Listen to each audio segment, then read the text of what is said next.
Comic books. How are they affecting the growth and development of your children? We here at the Anti-Gravity Room do not care. Hi, I'm Nick in New York, and tonight we bring you a special examination on alternative comics. We go live now to the convention floor where our AGR news correspondent Philip Guerrero is wearing a bad suit. I'm Phil here in San Jose, reporting on a phenomenon known only as the Alternative Press Expo. Who are these people? Why are they here? These questions we hope to answer this evening. Jamie? On a more serious note, I intend to ask no questions. As investigative reporter for the AGR, I will be performing a task unheard of in news media. I and the Hernandez brothers intend to see how long we can sit by the pool and get paid for it. I'm Jamie Maylon, and this is the Anti-Gravity Room.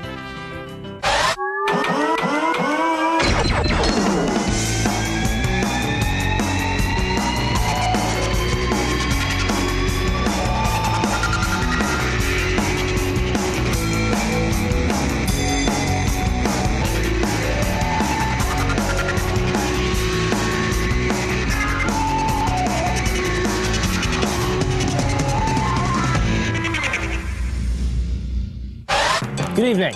Tonight, the Anti-Gravity News team has chosen to focus in on an aspect of the fun book business known as the alternative press. Our on-site correspondent at the Alternative Press Expo, Philip Guerrero, will be giving us updates on how the convention is going. While in LA, Jamie will be keeping us briefed on Operation Bronzed, the CIA's attempt to create the perfect tan. But right now, we managed to sneak an interview with Dean Haspiel before he left for the expo. Hi, my name is Dean Haspiel, and I write and draw a comic called Keyhole. Keyhole is a variety of short stories that my partner Josh Neufeld and I do together, and we have very different sensibilities. So he tells more travel adventure stories when he went abroad to Asia, Thailand, and Prague. I do a lot of autobiographical stuff, and I also have created a character called Billy Dogma, who's the last romantic anti-hero. I also do a comic with my girlfriend called Waiting, which is about the trials and tribulations of a waitress and working in a restaurant. I've started for the third issue of Keyhole a crime noir story called The Big Red Mess, which fans of Sin City would like, I think.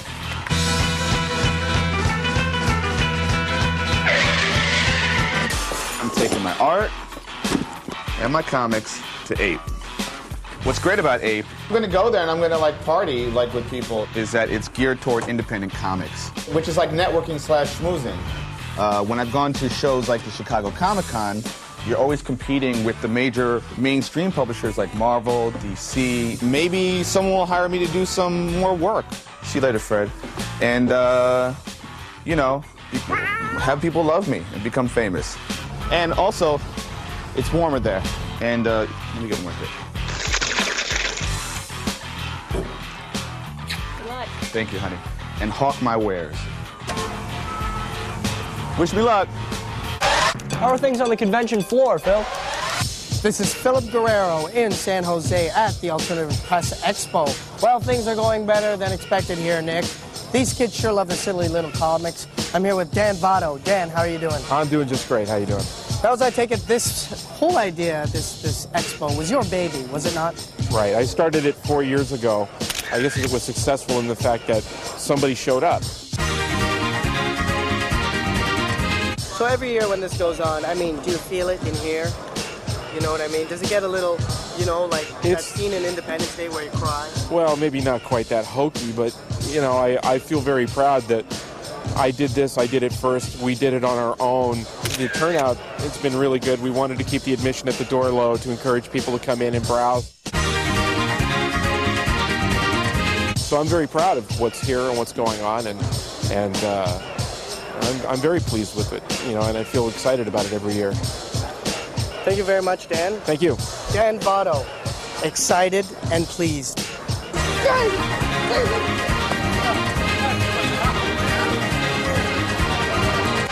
From Zongo Comics, Fleener. And this is Wisdom of the Canopies, about vegetables cooking meat. An alternative comic for all ages. It's a good one. And as I walk through here, here is Mary Fleener. Hi, Mary. Hi there. How are you? I'm okay. Tell me a little bit about this book. Well, it's a book that Matt Groening decided to publish. He decided to do an alternative line of comics besides the Simpson characters. And when I heard about that, I thought, that's for me. So I'm doing all ages stuff. It's about a bunch of little guys that run a restaurant. And there's Switch the Mater D, and Tombo the cook, and Lola the movie star.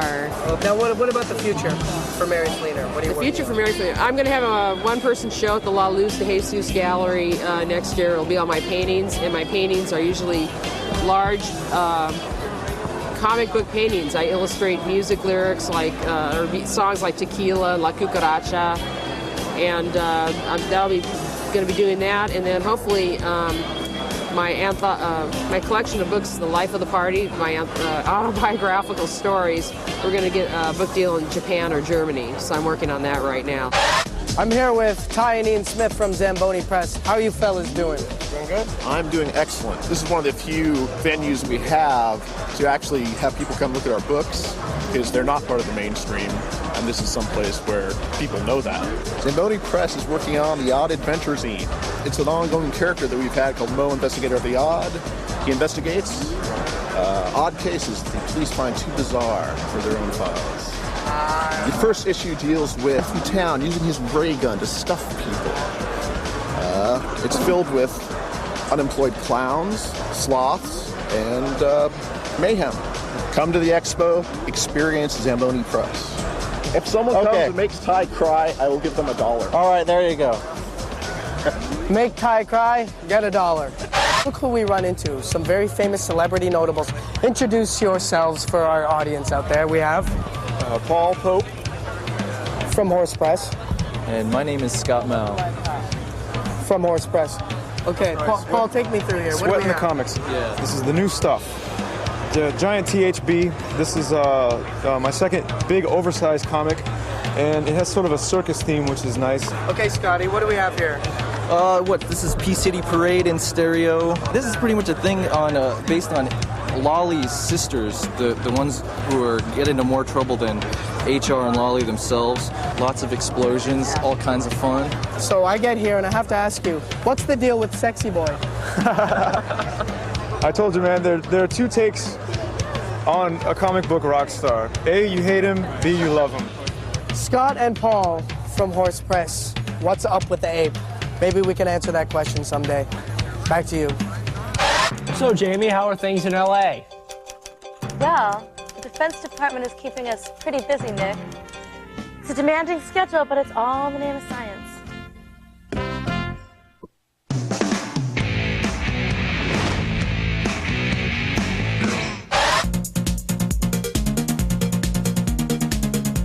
All right now we're going to take a look at Killer Instinct Gold, the first fighting game from Nintendo 64. It is an updated version of course, the old Killer Instinct. If you like that, you're going to love this game. Let me tell you something. The characters are updated, okay? They're new characters. The moves are updated. The combos are better than ever. And one thing I loved about this, the practice screen, it scrolls a list of all the moves you can do, and it shows you what you're doing wrong when you're practicing them. It's working. Okay, I have to give this 5 Gs out of 5. Why? Because I love Killer Instinct. Why? I love the new Nintendo 64. This game is the best Killer Instinct I've ever seen. My suggestion is, go get like one of those Game Tip Fighters Pro magazines. Learn all the moves, learn all the combos, all the finishing moves, and even then you still won't be satisfied because you just want to keep going at it. 5 Gs out of 5. Killer Instinct Gold. Go get it or I won't like you. And now turning to the weather. Nick, we're under heavy fire here in San Jose. I don't know how much longer I can continue. We now take you to a live pre-recorded interview Jamie did with Mr. Doug Tenable. Hi, my name is Douglas Tenaple, and I'm the original creator of Earthworm Jim and Project Geeker. My team has worked on a CD-ROM game called The Neverhood, and we're working on our second game, which I can't tell you anything about. It's a big secret. Doug's going to be showing us the steps to making a game. Step number 1 is animating on paper. This is Eric Saccone. He's one of our animators. On paper, 1 frame at a time. And then we go and shoot the puppet. And the puppet would be step number 2. Let's go. Let's go.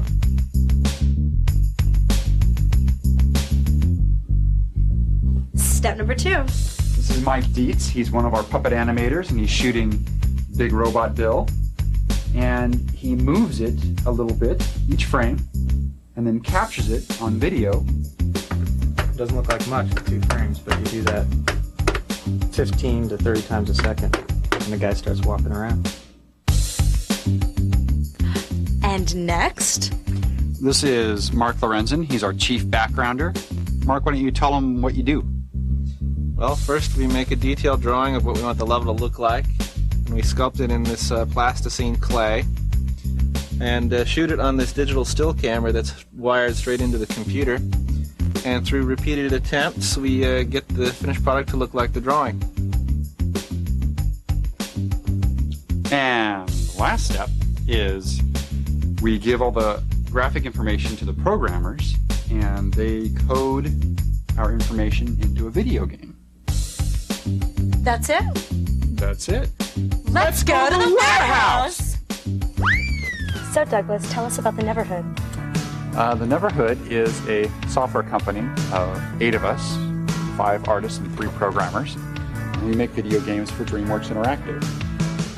Tell me about the connection to DreamWorks. It started with a convention a couple of years ago where we ran into each other, and they basically said, "Why don't you pitch a game to Spielberg?" So I put this game together, just a quick pitch of some drawings and a couple of team members. We went to Steven's house and showed him our goods, and he gave it the mighty Spielberg thumbs up. Our first video game is called The Neverhood, and it's all clay and puppet animation, and we do it for the PC CD-ROM, and it's available right now on the shelves. There's over 3 tons of clay used. There's over 50,000 frames of puppet animation that we painstakingly pose 1 frame at a time. How do you think up these unique ideas? Some things have come from dreams. One time I was dreaming, I was looking at someone else's sketchbook, and I saw a character I really liked, and I woke up and realized I could draw this character, and it was something I would never come up with, so I kind of stole it from a guy in my dream. What are some of your favorite characters that you create? My favorite so far is Clayman, who walks around the Neverhood. He's an innocent. People really respond to him as far as being made out of clay. He's visually very simple, so he's easy for people to draw. This whole piece that you're seeing here took about probably a month to do. Anywhere from 2 to 8 guys were working on it at a time. Well, isn't that something? Splendid. This just in. The Dark Knight meets the Queen. Dark Horse and DC present Batman vs. Aliens coming this March. Top Cow and Image Comics come together to bring you the finest in supernatural happenings. Arcanum #1 on sale this March. Kazar, Marvel's Jungle Hero, swings back into his own regular series, courtesy of Mark Waid and Andy Kubert. Shipping in, you guessed it, March. You know, I got into investigative reporting because of the danger and the excitement. Are they peeled? PM Eastern, Sci-Fi Saturday.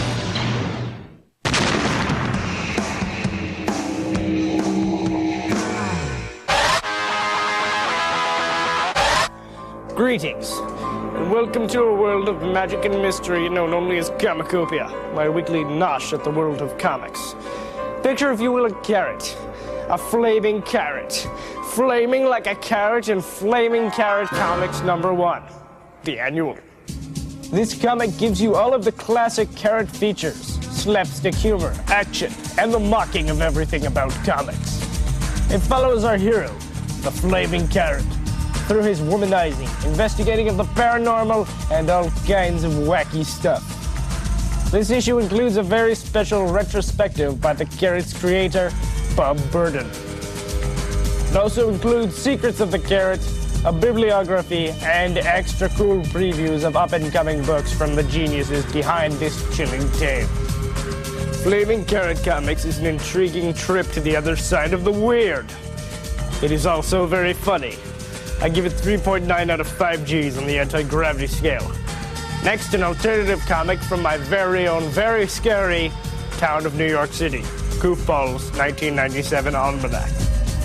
This is a homemade comic that embodies the very spirit of alternative comics. These people do not do this for the money nor the fame. They do it simply because they are bored. Goofballs catalogs the most odd events of the year, everything from Ben Franklin's birthday to official hangover day. This fan-produced zine also has a farmer's calendar of obscure events and a collection of helpful quotes to help you in life, such as Hammer's unforgettable word to the wise: "Why buy the cow when I'm lactose intolerant?" This is the zine for anyone who considers themselves cool. I give it 4 out of 5 Gs on the anti-gravity scale. Our last book is entitled Scare Tactics No. 4. Also, it is very scary. This comic follows a group of freakish youngsters rejected by society. Their only salvation is their rock band, which provides them with a cover for their appearance.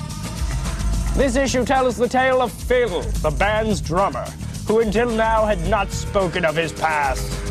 It seems Phil was the product of an overbearing mother who thought him to be mentally disturbed because of his stuttering. After a run-in with a meteor, Phil was transformed and handed over to the FBI. Now, along with his bandmates, he is on the run while on tour. The writing on this book takes a great look at society and people's different personalities. Scare Tactics is a great read, and I give it 4 out of 5 Gs on the anti-gravity scale. I like that take, Mark. You know, you can stop talking like that, Nick. We're done now. It's not that simple, Mark. Once you enter the world of Comicopia, you can never go back. I'm sorry, ladies and gentlemen, excuse me, Nick, but Bat and Lash of Wolf and Bird and Jackie Estrada, one of Lulu's friends, they have just granted us an exclusive interview. Okay, real quick introductions for everybody here at Wolf and Bird. Hi, Bat and Lash. I'm the artist and writer of Wolf and Bird Counselors of the Macabre. And? Jackie Estrada, the co-publisher and editor of Wolf and Bird Counselors of the Macabre. Ooh, such good titles. Okay, so what does ape mean to you, Batten? I think it's a terrific alternative to the world of comics where all the great titles and creators that are usually shoved off into like a ghettoized area in a major convention really have their day in the sun right here in Ape. And it's terrific, and there's like so many great titles and quirky, interesting creators that really get it's an equal playing field. Equal playing field. Now, what does ape mean to you? Well, I am enjoying walking around the room and finding all kinds of really cool, interesting, oddball things that people have labored over and love doing, and, you know, I'm going to be taking them all home and having fun going through them all. So what is Wolf and Bird up to these days? And is that too much of a Dan Rather-ish question? Well, I will send that back over to Batten because he's trying to finish issue 14 to get out in the next week or so, and they're dealing with Dracula, and they're in New Orleans. Yeah, but I don't like talking to Batten. New Orleans. How was it, Batten? Shocking. Wolf and Bird are in New Orleans dealing with Count Dracula and a Vampire Lestat type vampire. And it's sort of like a generation battle between old-time Dracula and the new hip cutting-edge latte. The future of Wolf and Bird. Give us the inside scoop because we want to be on the cutting edge, baby. Cutting edge, baby. Well, like all lawyers, they're right there on the worst and notorious legal cases out there. You know, swamp monsters, you know, guardian angels being sued for personal injury problems. So you know, like real attorneys, you can't avoid them. They're there.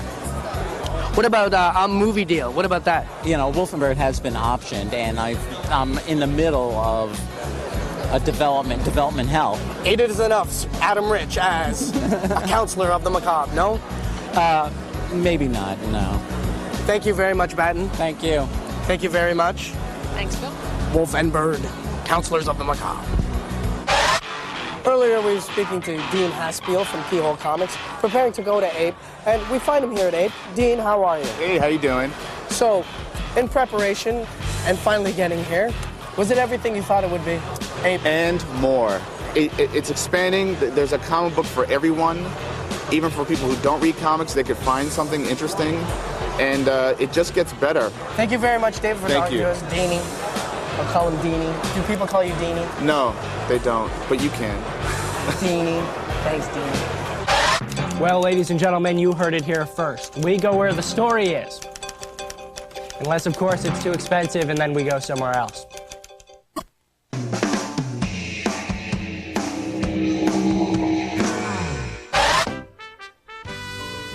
Our viewers like to show off their literacy skills, unlike the people who watch Entertainment Tonight. David Gautier writes, by what company is Scud created? Well, if you're referring to the comic book Scud the Disposable Assassin, it's made by Rob Schraub, and it's published under the Fireman Press Limited. Now, if you're referring to the popular ballistic missile, you best talk to the boys at Langley. You can write to us at the Anti-Gravity Room, care of YTV Canada, Station C, Toronto, Ontario, Canada, M6J 3N1, or email to antigravity@ytv.ca. Don't forget to check out our weekly updates on the World Wide Web at www.antigrav.com. That's the comic news for this week. For WAGR, I'm Nick Scular.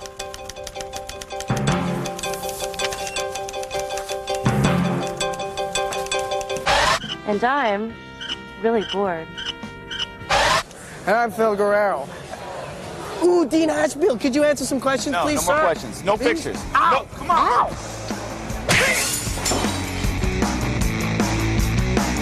A renegade band of futuristic fugitives are about to invade paradise. They're fully armed, completely insane, and only one man can stand in their way. Bruce Campbell stars in the Sci-Fi Channel original movie Assault on Dome 4, today at 2 p.m. Eastern. Now stay tuned for the Odyssey. SFC next.